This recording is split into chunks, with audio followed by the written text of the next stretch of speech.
distill down the process, financing, finding the house, whatever it is, and say, what can I do today to actually make that a reality? Right. One of the most important things you could do every day is lead generate.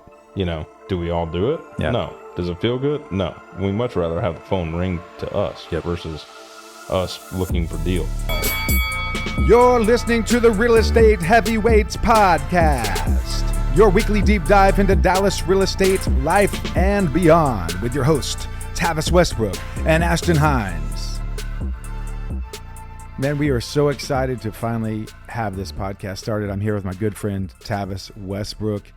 We've been talking about this podcast now for weeks, months. It's taken a little bit of time to get the technical stuff kind of figured out, but we're just throwing this out there. Ironically, we get in here, we're super excited, and it's been a tough week for you, Tavis, personally. And so why don't you go ahead and just do what you can to kind of get us caught up on everything that's been going on with you guys. Yeah, so on May 31st, 2023, my nephew Gage, he's 13, fell out of the back of a pickup truck in Hennessy, Oklahoma, which is up near Enid, Oklahoma, kind of northwest, if you will. Fell out of the back of a pickup truck. They were moving some boxes from one property to another, or recycling or something like that. Anyways, falls out of the back of a pickup truck, hits his head, knocks him out, unconscious, not able to breathe. They run him to the local fire department. Fire department takes him by ambulance to Enid Hospital. Enid Hospital tries to set up care flight, but weather's bad, so they can't fly him. So they got to take him by ambulance. They basically told the family, "Come say your goodbyes," because they didn't think that he would make the ambulance ride. It's about a 2-hour trip from Enid to Oklahoma City, OU Children's, or Children's OU, however you say it. Anyways, rushed there. We actually were on our way to Atlanta at that time, Tavis and I, but we got back in town Monday from Atlanta and basically came home, from the airport, kind of threw some stuff in a bag, and then we drove to Oklahoma City. And at this point, he had emergency surgery because they couldn't get his cranial pressure down, and removed part of his skull to get the pressure down, and was in the PQ for a few weeks. Really rough first 2 weeks, and we just asked for miracles. We just asked for prayers, and it was pretty crazy. And so Tabitha actually, we stayed the first week there, day in, day night. And then we actually got a hotel and we stayed for the first week.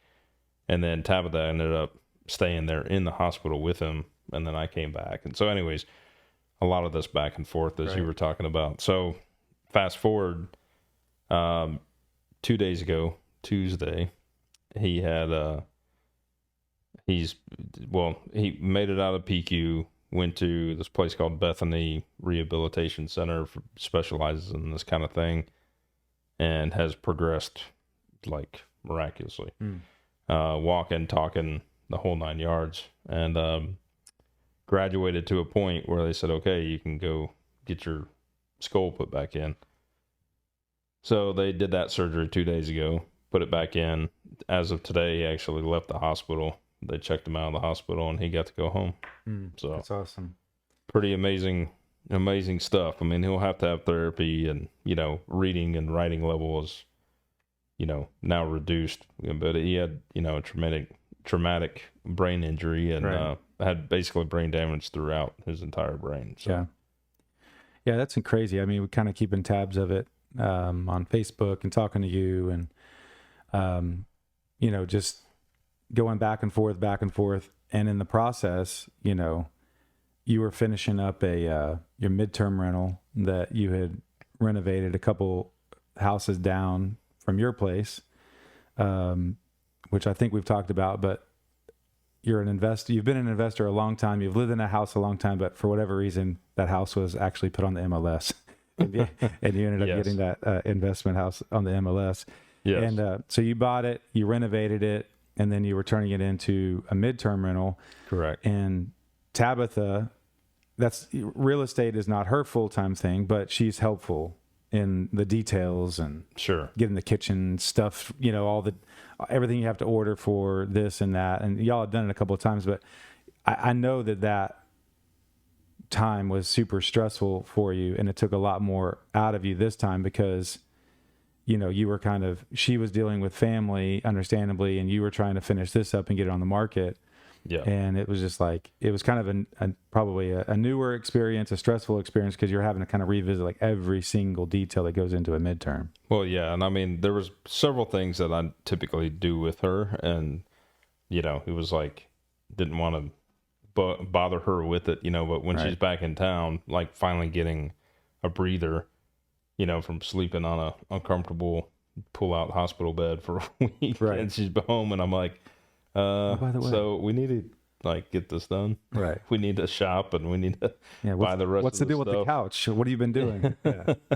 So, anyways, I think the biggest thing with that is putting together a system that you can replicate, and we've done it. This is the third one now, and technically it's probably our fourth one because we did it for my mom originally when we started this kind of flip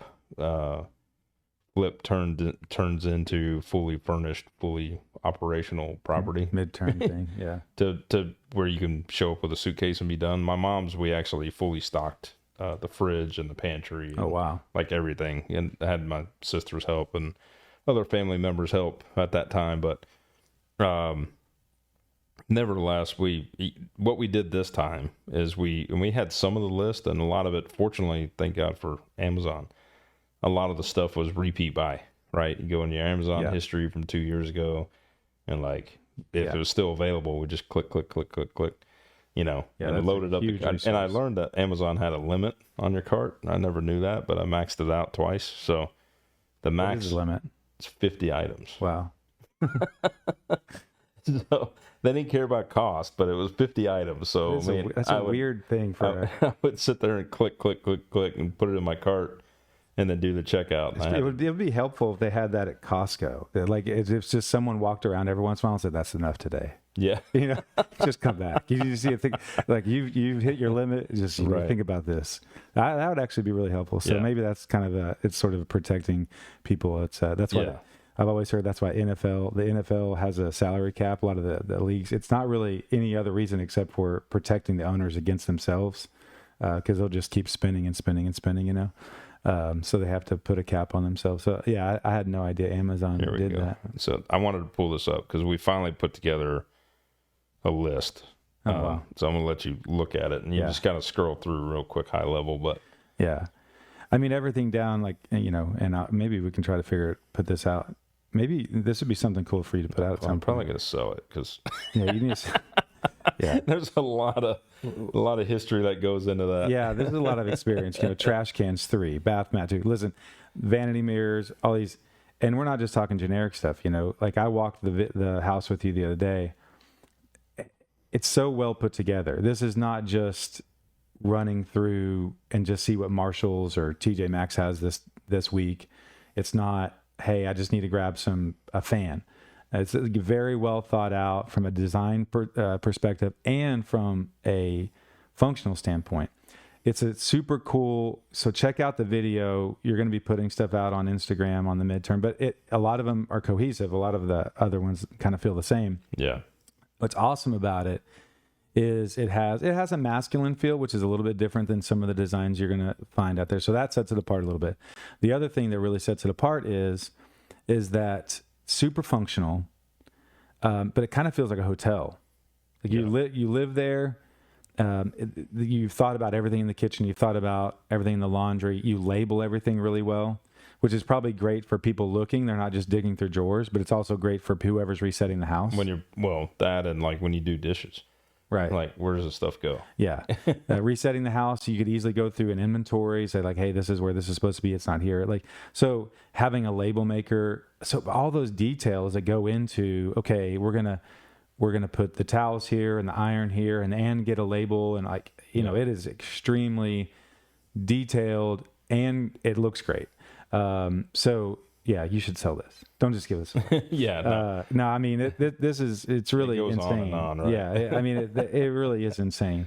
All this stuff. And I mean, the thing is, But we finally did that. Like, we had a partial list before. Yeah. But that's where this time we're like, okay, yeah, we really have to put this into whiskey glasses, whiskey ice trays, you know. And then I know for a fact that, you know, the cocktail set, wine, those all match, you know, like those all look good in the house. Yeah. It's not just what's on Amazon, you know, fire sale. And there's probably, you know, there's probably plenty of pushback I would get from other professionals that have a successful, you know, short-term rental business or a mid-term rental business that don't do as much as we do, and, you know, would probably be like, you guys are crazy, you know, why do you do all that? Well, I haven't obviously stayed there, but just walking through, that's how I would want to set mine up. I mean, you're putting yourself in a position, to me, to get better reviews, less questions in the middle of the night. You know, it's just, a lot of it's just self-explanatory, even things down to how you wired the TVs, how you did the Wi-Fi, how you have the office set up. It's really designed for function. And all that to be said is, it takes a ton of work, even though as organized as you are, it takes a ton of work to do that. And y'all had a little system to where you did some things, Tabitha did some things, but this life threw a kink in that, you know? And for me, you know, I work full time as a therapist, as a physical therapist assistant, and home health. I'm trying to get away from that eventually. But the reality is, you know, some days I have 7, 8, 9 patients. Some days I have 2, you know, and so you don't have this just super predictable day, which, you know, it makes sense in a lot of ways. Real estate isn't going to just be this real linear, predictable thing. But for me, and you can speak to this, you know, you're with Keller Williams, and I'm sure you've read the book, but, you know, Gary Keller's The One Thing. You know, the concept of that book is like, you know, basically narrowing down your goals and your vision to the one thing. And, you know, you can extrapolate that over different parts of your life. And it does make such an impact if you can not only narrow down what is the one thing today that will move my business forward, but then write it down or, you know, make it a reality.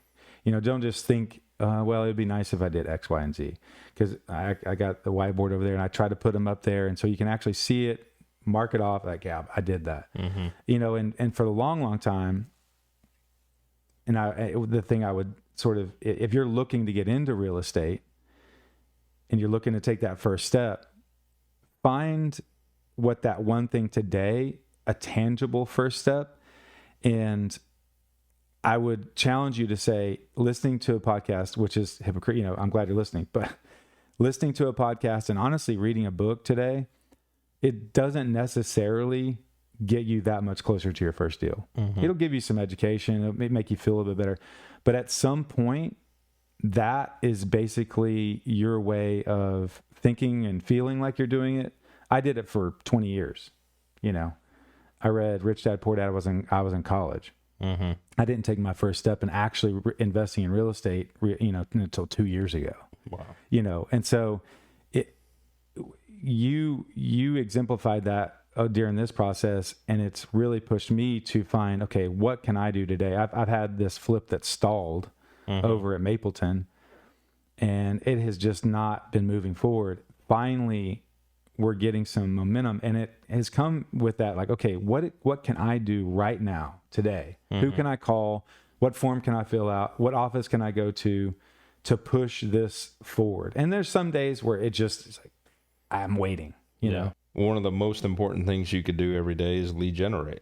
You know, do we all do it? Yeah. No. Does it feel good? No. We much rather have the phone ring to us versus us looking for deals. But that's one of the most productive things you could do, whether you're in sales or whether you're, you know, on the acquisition side and you're looking for opportunities, because at the end of the day, you know, even if you don't have your money together, even if you don't have, you know, your construction team together, if you're dialing for dollars, if you're looking for deals and you drive by a house and you find a deal, if you know somebody like me or you or anybody else in this space, we can make the deal work. Yep. And we can pay your referral fee. I mean, you know, that's as easy as it goes, right? And then you're getting in, and then you're like, hey, Ashton, I brought you this deal. Can I shadow you? Can I show up? Can I learn it? Or, hey, take it a step further. Is there an option here to put sweat equity in it to learn, you know, whatever. Whatever the, you know, situation may be. Yeah, if you can find a house, I've put that on a few form. How do I get started? I don't have any money. How do I get started? If you can find a way to find a house, find the opportunity. Talking to family members, knocking on doors, making calls, and I'm not good at that stuff. You know, listen, I'm not sitting here saying like, hey, I'm some wizard at that. But I know for a fact, if you look at it like a funnel, and if you're in business, you're in the sales business, and the only way to do business is to bring in sales. It starts at the top of the funnel, and it gets to the actual closed sale. And investment real estate, the top of the funnel is every house you pass. And you can filter out a bunch of them really quick. They're not going to work, not going to work. Well, it's every sales technique, right? Like at anything, you need to fill up the funnel with opportunities and leads. And then you're going to get one drip out at a time, right? And how do you do that? You know, I have there's software deal machine. You know, there's apps and there's all sorts of stuff you can get out there, and you can drive for dollars. It's really easy to skip trace, find information on people, you know, and that's my next phase, is to be super proactive. You know, for me, the hard thing is that cold call. You know, knocking on a door, bringing up real estate to people. But I know for a fact that if I'm passive and I wait to get lucky, which I have a couple times on investments, and if I wait for that, all the dominoes to fall right and all this, it's just not going to work. So I heard somebody talking yesterday, and it was interesting because he's on the sales side, and he was talking to a newer agent, and he said, you know, he said it's funny because I knew myself, and he's like, you know, one of the things, like Bold is a KW class that you can do, right? And he says, you know, in Bold, you know, one of the scripts they give you is call your sphere and say, hey, I'm in a competition and I need to call and basically, you know, talk to people. And so I'm trying to talk to as many people as I can to win the competition. And he's like, you know, I couldn't really say that. He says, because I'm not competitive by nature. So my sphere is going to be like, what? Yeah. This is not you. So he said, you know, I just had to learn and evaluate myself that, you know, I was a pastor. I was, you know, he was in church before, right? So his approach is sympathetic and hearing and welcoming and warming and let me hear your story and tell me what's going on in your life. So he says, I just had to take a different approach. I just had to think about it differently, of talking to people to see what's going on with them. Sure. And, you know, it's like the golden rule of if you give enough people what they want, you'll get what you want. Right. Or if you help enough people get what they want, then you can get what you want. Right. Yeah. So I think it's very valuable. And I think somebody like you, that's very, you know, you're in this space every day with older people and people in different times of their life. And sometimes they're getting closer to the end of their life in a lot of cases. Right.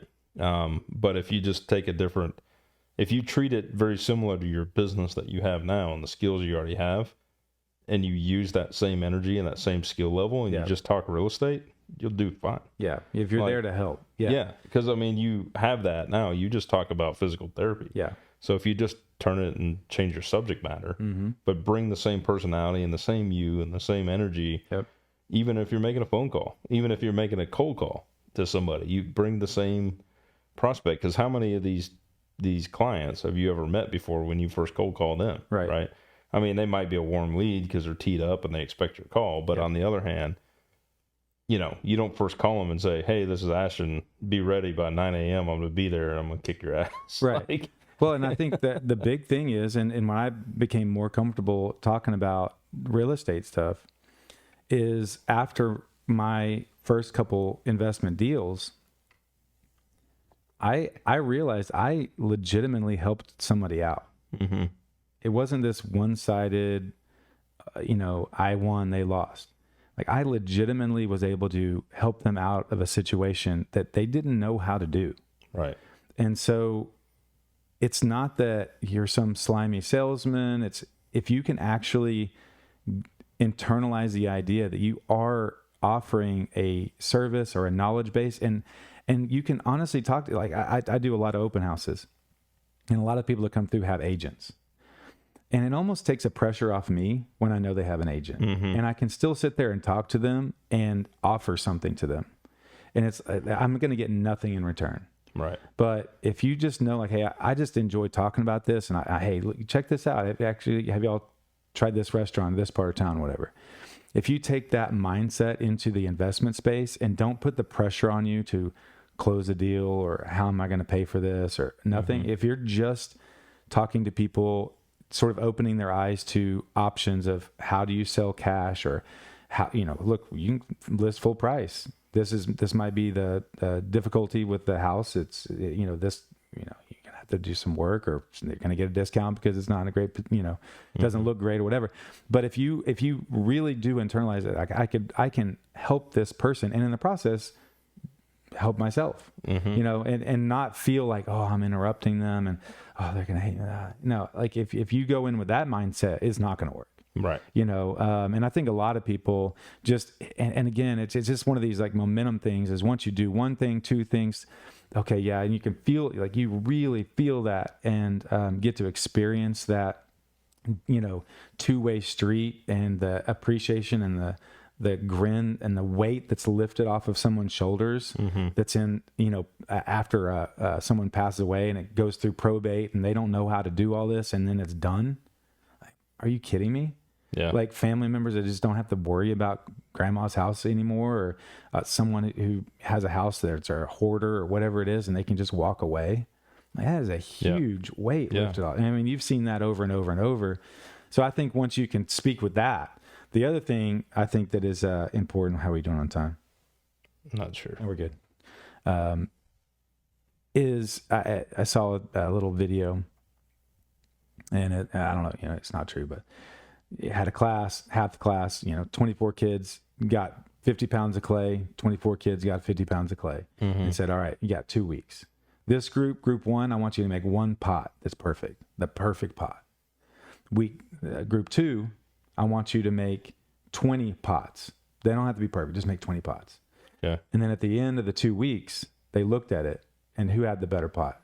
It was the group who had done it 20 times. Yeah. The group that sat there and only tried to perfect this one thing, they had no concept of trying and trial and error and all this stuff. Yeah. And getting their technique. Yeah. The group that just tried and tried and tried. It's volume.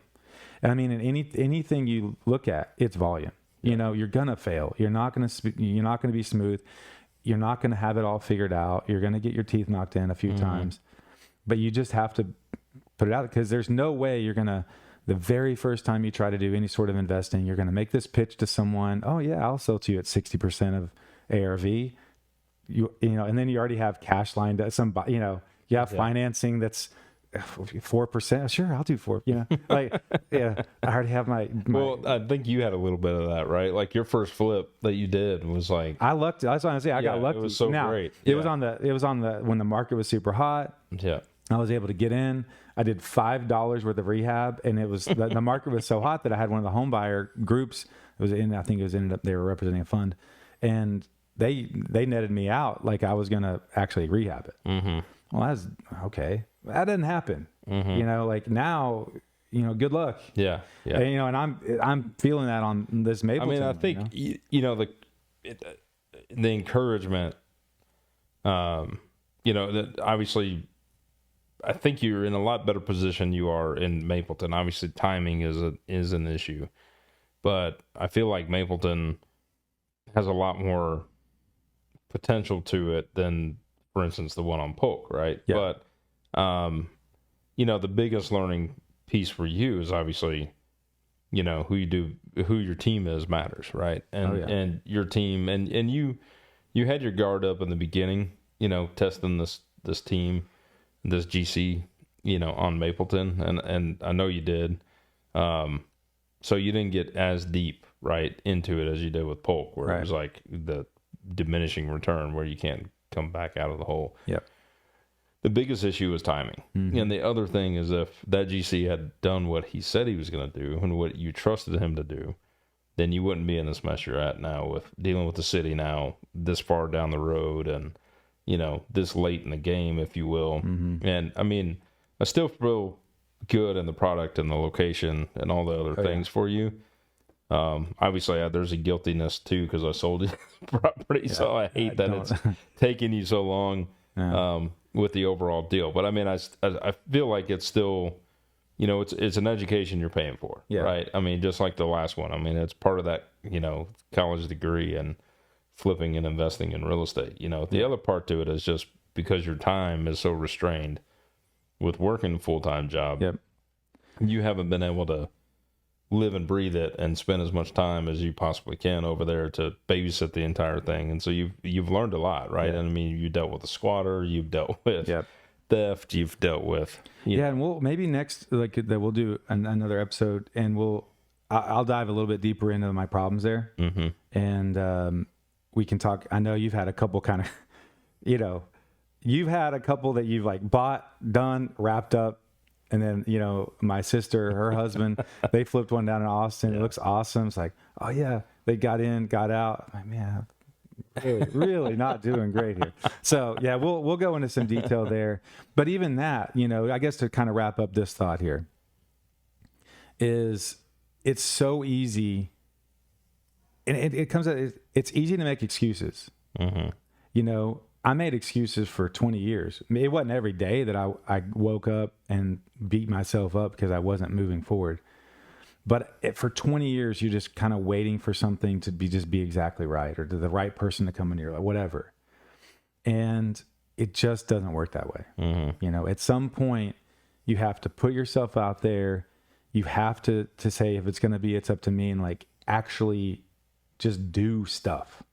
And well, I think the action, right? And I think it's the way we started this podcast today was talking about life, right? And life happens. And so if we let life happen and we let it constantly be the excuse for taking action, we're never going to grow. We're never going to learn. So the fact that, I mean, yes, you've had some bumps in the road, but you've learned a lot. Polk taught you a lot. And then Mapleton's teaching you a lot. And, you know, my delays and what I had in the midterm rental, you know, taking as long as it did for one, the flip, and then two, to get it, you know, ready to go to market, to be marketable for, you know, for a potential tenant. You know, almost taking, I mean, I don't remember when I finished the rehab, but I want to say that it took almost 2 months. It felt like to get all the details done. Right. And that's crazy to me. But it's okay. You know, and I as of today, I did get a call from I showed it the other day. I think I told you that, right? Cause you guys came, and then, I got a little worried because I hadn't heard anything for a couple of days, but the temporary housing company, that's the between the consumer and the insurance replacement company. Yeah. They actually called me today. And they're like, okay, hey, we're going through this, and we're going to present it to the adjuster, and then we'll go forward. So that's great. It sounds great. I mean, it's not, you know, they're not moved in yet. But, I mean, that's just, you have to learn some patience. And I think somebody said this yesterday. You have to have the confidence in yourself and your ability, you know, of what you're doing, that you're doing the right thing. And you have to be 100% confident, even when it doesn't all line up exactly the way you want. You have to trust yourself, and you have to trust the ability to move forward. And I think, you know, I will finish with this, and we'll wrap it up. We'll do another one here soon. But, you know, for me, I fall into this trap a lot, and I buy into coaching, and I've spent a lot of money on classes and coaching, and I went to college and, you know, all this. There is something about that. You're putting the burden and the onus onto somebody else to show you a system, to teach you the way. And then if it doesn't work out, you have sort of in the back of your mind, it's like, well, it wasn't me. It was the system. It was the coach. It was the blah, blah, blah. It was the Tuesday. It was rainy.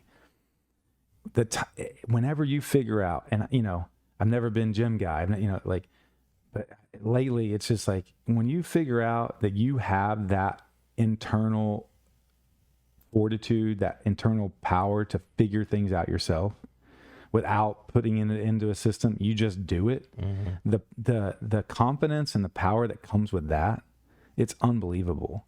And so I'm not saying don't seek people out, don't find, shortcuts, and don't buy Tavis's list on things to buy for a midterm rental, because that would be a great investment, save your time.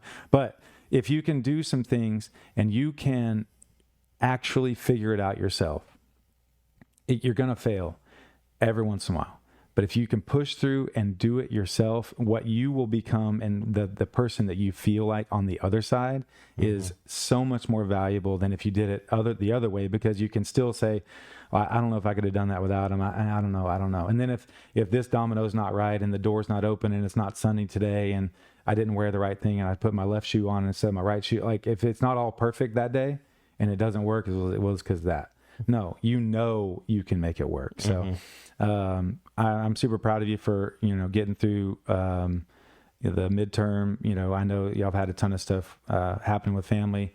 And so hopefully you find some value in this. If you want to get in touch with me, find me on Instagram, Dallas Real Estate Guy, Ashton Hines. How can they find you? I'm on Instagram as well. I believe Tavis.Westbrook. And then Facebook, got a good presence there as well. So Tavis, like Travis, no R, Tavis, Westbrook. And I've got a couple different pages, but if you just look for me, I think you'll find me. We'll find it. All right. We'll check you guys next time.